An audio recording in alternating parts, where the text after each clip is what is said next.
2 days later, the calm that hung over the valley began to feel strange, almost too quiet, the kind of quiet that made John Miller's instincts twitch. He could feel that something was moving beneath the surface, like a storm brewing behind the horizon. He'd seen it before. People like Karen Blake never retreated for long. They plotted in silence, waited for the right moment to strike again, and always came back believing they could win the second time. John didn't need to see her to know she was planning something. It was in the air, the way her patrol trucks stopped driving by, the way her usual gossip circle went silent, the way a few neighbors who used to wave now crossed the street to avoid eye contact. She was building something in the shadows, trying to regain control of a situation she had already lost. That morning, as John was tightening the hinges on his barn door, a small white car pulled up to his gate. A young man in a suit stepped out, holding a clipboard and looking nervous. "Morning, sir," he said politely. "I'm from the county records office. I just need to confirm a few details about your property line." John straightened up, wiping his hands on a rag. "Records office, he? What for?" The man cleared his throat, clearly uncomfortable. "We received a request from the Maple Creek Homeowners Association to review certain boundary extensions for upcoming zoning discussions." John's eyes narrowed. "Let me guess, Karen Blake." The man didn't answer directly, but the hesitation on his face was enough.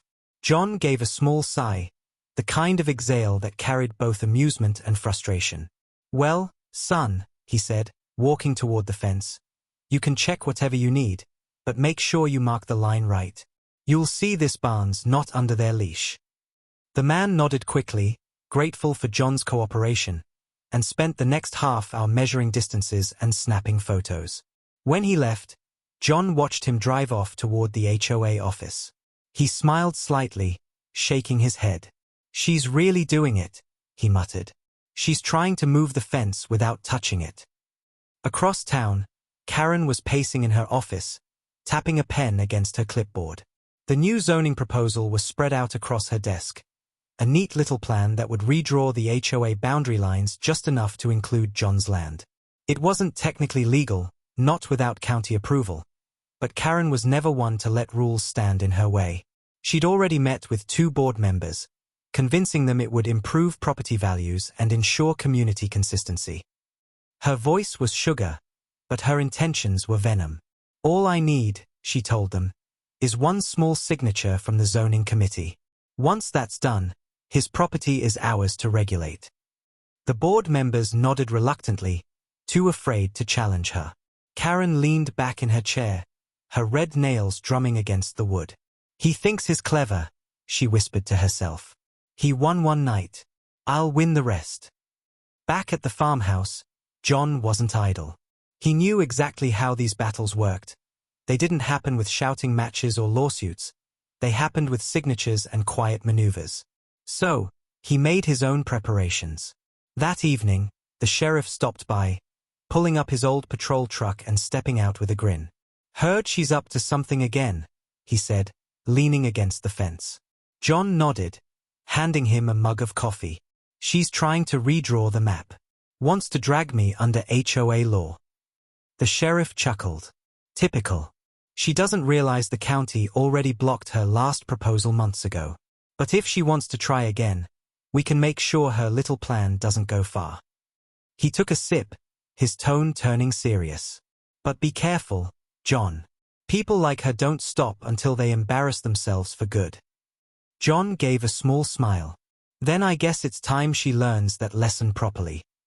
The next few days passed quietly, but beneath that calm, things began to move fast. Karen filed her documents, bragged in her inner circle that she had found a loophole, and began planning her next inspection.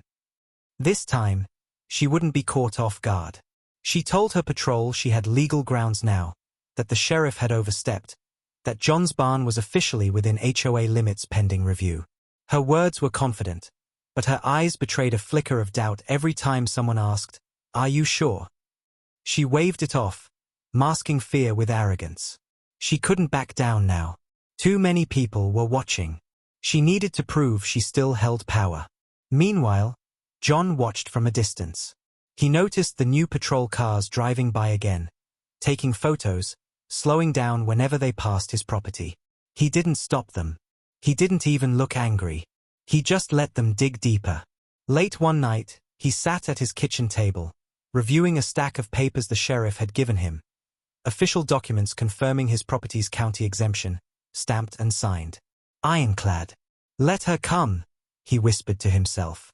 This time, I won't need anyone to open the door. The law will. Karen's next move came sooner than expected. On the following Saturday morning, John was out in the yard when he saw a new notice posted on his gate. Bold red letters read HOA order, compliance required. He plucked it off, reading it slowly, and couldn't help but laugh. It accused him of operating an unauthorized agricultural structure, and gave him 72 hours to dismantle it or face community enforcement. He folded the paper neatly and slipped it into his jacket pocket, muttering, "She's playing checkers on a chessboard." Then, without hesitation, he walked inside, picked up the phone, and called the sheriff again. "She's done it," he said simply. "She just made it official." By that evening, word spread around the neighborhood like wildfire. Karen was planning another inspection, this time backed by her so-called paperwork. The same people who once supported her began shaking their heads, whispering that she'd lost her mind. But Karen didn't care. Pride had blinded her. She told herself she was restoring order, saving the neighborhood from lawlessness. She couldn't see that she'd already become the chaos everyone wanted to avoid. She stood in her driveway that night, staring across the dark street toward the faint outline of John's property in the distance. Tomorrow, she whispered to herself, I take it back. What she didn't know was that tomorrow wouldn't belong to her.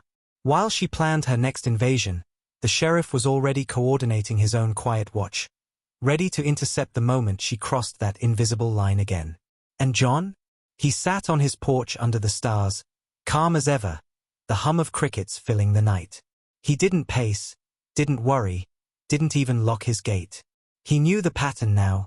She would come. The law would follow, and once again, the truth would break her arrogance into silence. For John, the war was already won. He just had to wait for Karen to realize she'd lost again, and this time, she wouldn't find a way out. The morning sun rose red and sharp through the haze, lighting up the fields like a warning, and by the time John Miller stepped out onto his porch, he already knew something was off. The air carried that strange quiet that only comes before trouble. The birds were silent, the dogs from the next farm over weren't barking, and even the wind seemed to pause. He sipped his coffee slowly, eyes fixed on the dirt road leading toward his gate. And then he saw it. 3 HOA patrol trucks rolling in a tight line, their engines growling low, dust trailing behind them. At the front, as always, was Karen Blake's white SUV, polished and spotless as ever. She was coming back, just like he knew she would, clutching her papers and her pride like weapons. But this time, she wasn't sneaking around. This time, she came in broad daylight, bold as a parade. John didn't move. He just set his coffee down, crossed his arms, and waited. The convoy stopped just short of his gate. Karen stepped out first, heels clicking against gravel, sunglasses on even though the sun was still half hidden behind the trees. She looked like someone on a mission, head high, jaw clenched, her clipboard pressed tightly to her chest. Behind her, 3 men followed, 2 HOA volunteers and 1 new face. A younger man in a cheap suit who clearly didn't know what kind of mess he'd stepped into. Mr. Miller. Karen called out, voice loud and theatrical. As of this morning, your property falls within HOA enforcement boundaries. You are in direct violation of community codes, and we are here to execute an inspection order. John didn't answer right away. He let her words hang in the air, heavy and hollow. Then, after a long pause, he said calmly, You really didn't learn, did you? Karen bristled, lowering her sunglasses slightly to glare at him. I don't need to learn anything. I'm enforcing regulations, not playing your little games. John gave a slow nod. Right, he said quietly, because breaking into a barn wasn't enough. Now you're rewriting the map. She ignored him, motioning to the man beside her. This is Mr. Grant, our new HOA compliance officer. He's here to verify the structure inside that barn violates our community safety rules." The man looked uneasy, glancing between Karen and John. Maybe we should just do your job," she snapped. John's expression didn't change. "You're trespassing again," he said simply. "You don't belong here." She smirked. "Not anymore. These new maps give us full jurisdiction."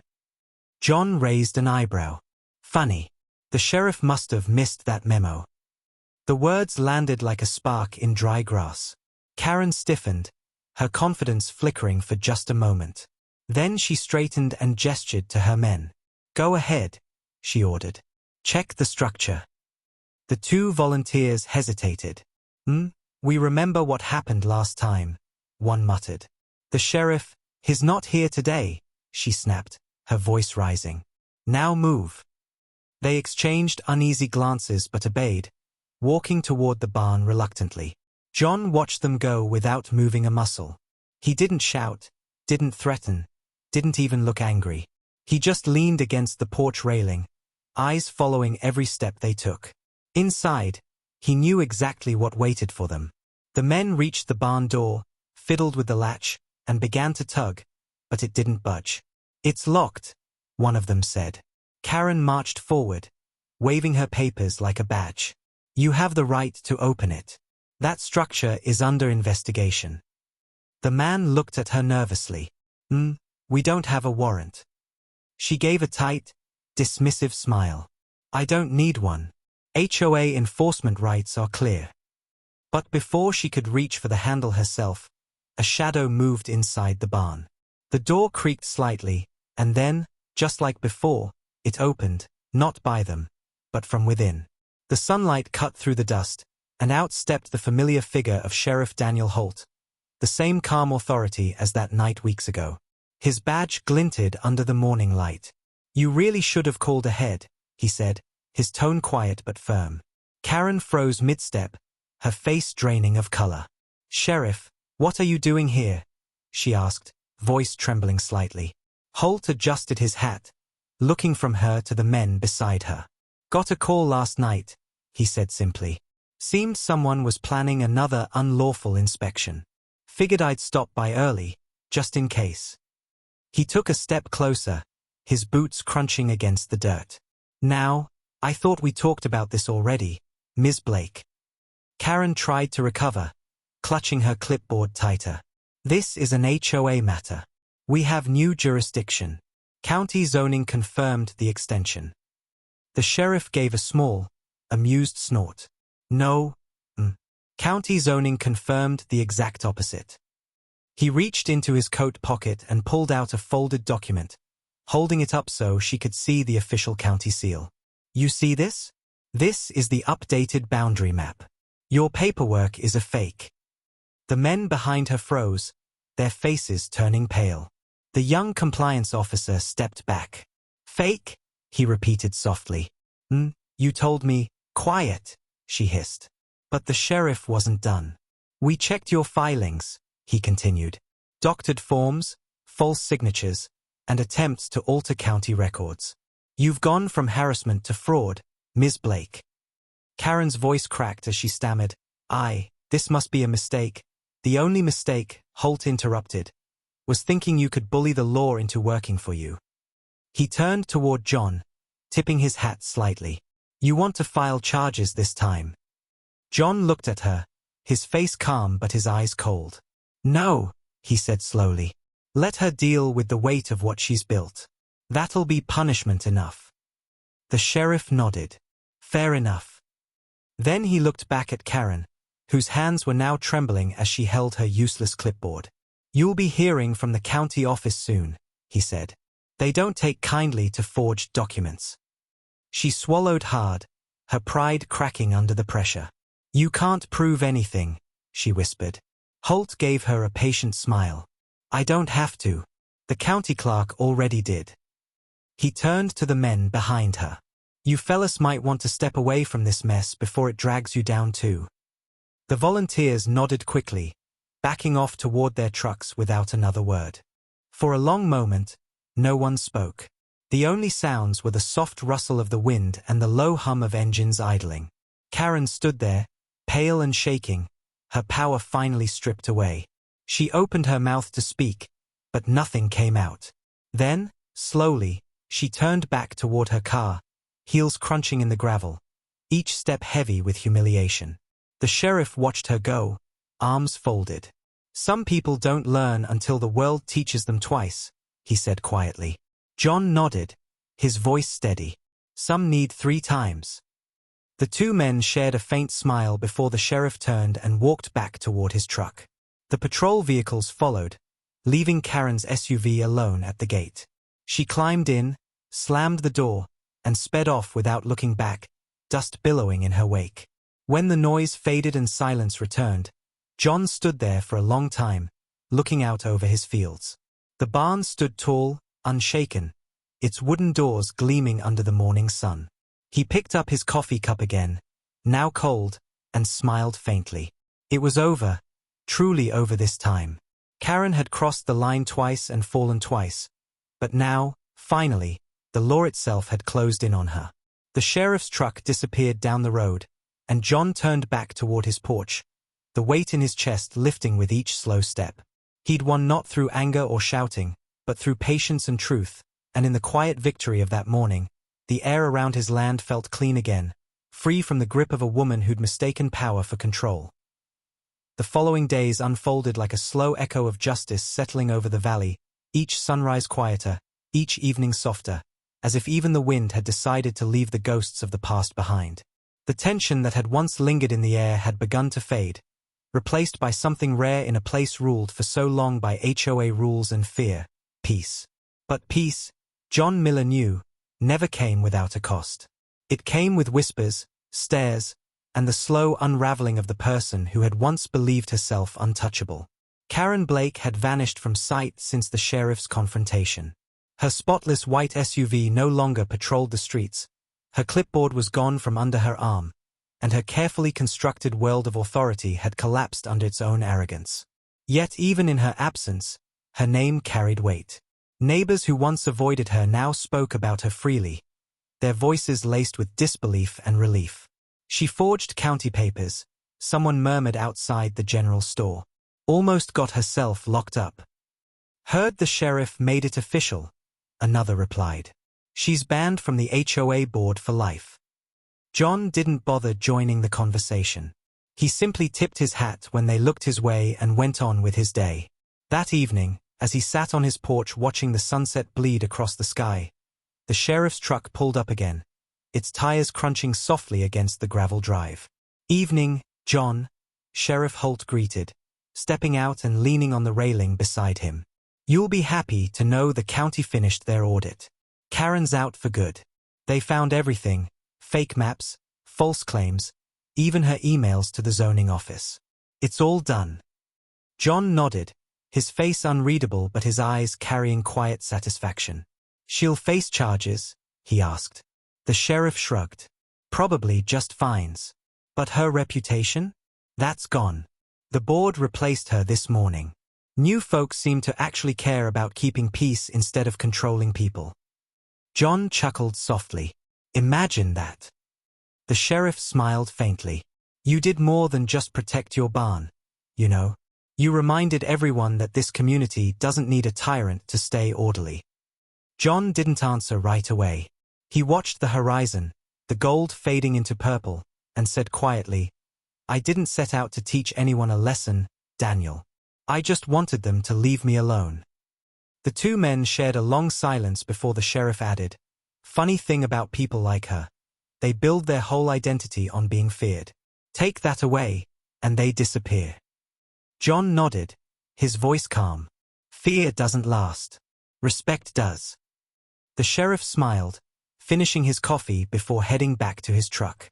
"You keep that in mind, John. And try to stay out of trouble. I think you've had your share of headlines for the year." John smirked. "Can't promise anything." The sheriff laughed, tipping his hat before driving off down the dusty road, leaving the farmhouse wrapped in the soft hum of crickets and distant wind. But the story didn't end there, not completely. Because even after the sheriff's departure, There were still traces of the chaos Karen had left behind, broken trust, old grudges, and neighbors trying to remember how to live without fear of fines and threats. It took time, but slowly, the neighborhood began to heal. The new HOA board was quieter, less invasive. They stopped the constant patrols, cut down on ridiculous rules, and even started community picnics again. People smiled more. Kids played outside without being yelled at for riding bikes too close to driveways. For the first time in years, Maple Creek felt like a neighborhood again instead of a territory. One afternoon, weeks after the confrontation, John was fixing the latch on his barn door when he saw a car he didn't recognize pull up near his gate. The engine cut off, and after a moment, the door opened. Karen stepped out. She wasn't the same woman who had marched across his property in heels and authority. She looked smaller now, tired, humble, her hair tied back, wearing a simple sweater instead of her usual pressed blazer. She stood there for a long moment, as if unsure whether to walk closer. John straightened slowly, brushing the dust from his hands. "You lost?" he asked evenly. She managed a weak smile. "No," she said softly. "Just figured it was time I faced you properly." He didn't say anything, just waited. She took a few steps forward, her shoes crunching on the gravel. "You were right," she admitted quietly. "About everything. I thought power meant control, but it just made me blind. I wanted everyone to live by my rules because it made me feel important. And when you didn't bow to it, I took it personally." Her voice cracked slightly, and she lowered her head. "I'm not here to ask forgiveness. I know I don't deserve that. I just wanted to tell you. I'm sorry." For a long time, John said nothing. The wind rustled the fields behind him, carrying the soft scent of cut grass. Finally, he nodded once. "You made a mess, Karen," he said simply. "But owning up to it's more than most people would have done." She smiled faintly, relief flickering in her tired eyes. "Thank you," she whispered. "I'm selling my house. Moving back closer to family. I think I need a clean start." He gave a small nod. "That's probably for the best." She hesitated, then said, "I know this sounds silly, but I still think about that barn. It's where everything went wrong." John looked past her at the fading sunlight glinting off the roof. "No," he said calmly. "That's where everything got set right." She nodded, fighting tears, then turned and walked back to her car.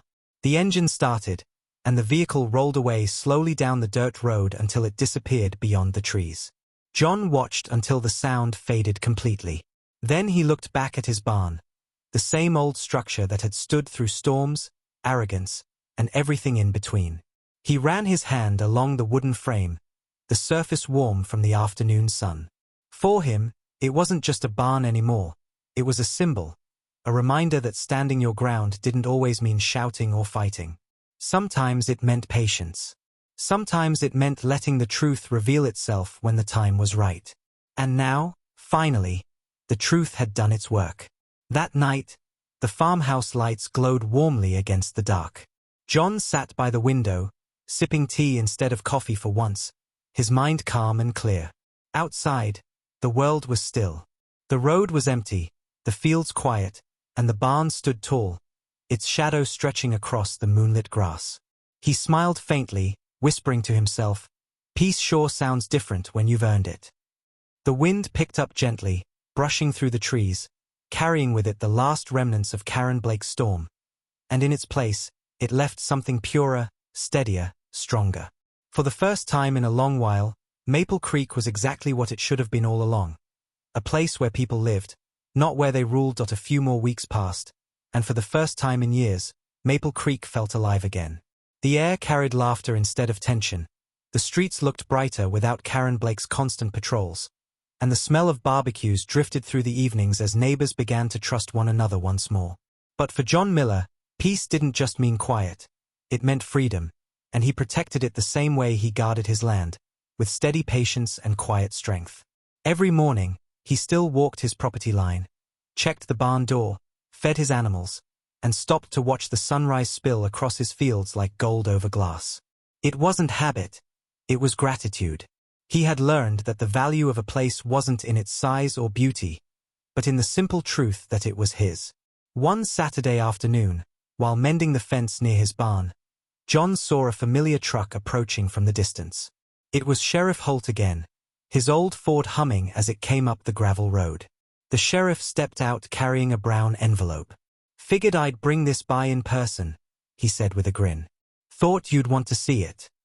John wiped his hands on his jeans and took the envelope. Inside were the finalized county records, officially stamped, proof that his property line and barn were permanently exempt from all HOA jurisdiction. "You're untouchable now," Holt said proudly. "Even if they try again, this paper's the end of it." John smiled faintly, turning the document in his hands. "Never thought I'd need protection from a homeowners association," he said dryly. Holt chuckled. "You'd be surprised how many folks do. But between you and me, you set an example. People remember when someone stands up quietly and wins." As they stood there, a few cars passed by on the main road, neighbors honking, waving at John, some even giving thumbs up. The sheriff leaned on the fence and shook his head. "Looks like you've got fans now." John smirked. "I'd rather have peace than fame." Holt laughed. "You've earned both." Before leaving, the sheriff grew serious for a moment. "Karen's moving out this week," he said softly. "Saw the moving trucks myself. She's heading out to another county. Maybe she'll do better there." John's gaze drifted toward the road leading out of Maple Creek. "Maybe," he said, "but some lessons follow you no matter where you go." That night, John sat on his porch, the cool wind brushing across the fields. He could see the faint glow of the town in the distance, a reminder of how much had changed in just a few months. The barn stood tall and steady, no longer a point of conflict but a symbol of quiet defiance. It had withstood everything, her false claims, her patrols, her pride, and it was still standing, stronger than before. As the crickets began to sing, he leaned back in his chair, closing his eyes to the peace that finally surrounded him. But Maple Creek had its own way of remembering stories. In the weeks that followed, new residents would hear bits and pieces about the barn incident, about the man who refused to bend when the HOA tried to break him. Some told it like a legend, others like a warning, but all of them knew one thing. The balance of the neighborhood had changed because one man didn't lose his temper when he was pushed too far. Instead, he waited, and when the time came, he let truth and law do what rage never could. One afternoon, a small group of the new HOA board members came by to visit John. They wanted to apologize for the chaos and thank him for his patience. He invited them in for coffee, listened to their promises to make things right, and offered only one piece of advice: don't lead through fear. Lead through respect. That's how a neighborhood grows. They left quietly, but his words stayed with them, reshaping how they ran the community in the months that followed. By the end of summer, Maple Creek wasn't just peaceful, it was thriving. Neighbors helped one another rebuild fences, repaint porches, and even plant gardens together. The barn, once a symbol of defiance, became a meeting place for neighborhood gatherings. Kids played nearby, chasing fireflies in the evening light, while adults shared stories about how far they'd come. And sometimes, when the night grew still, John could hear faint laughter drifting through the fields, and he'd smile to himself. The land that had once been divided by pride had finally found unity through humility. As the season turned and the leaves began to fall, John stood on his porch one last time before winter. He looked over the fields, the fading sunlight glinting off the barn roof, and felt the kind of peace only a man who had fought for it could understand. Somewhere out there, Karen Blake was probably starting over, learning the hard truth that power built on fear never lasts. But here, on his land, things were different now. The fences stood firm, the people stood taller, and the silence that filled the air wasn't heavy anymore, it was content. He turned toward the door, the warm glow of his home spilling onto the porch, and smiled. "Let them remember," he murmured to himself. "Let them remember how it ended."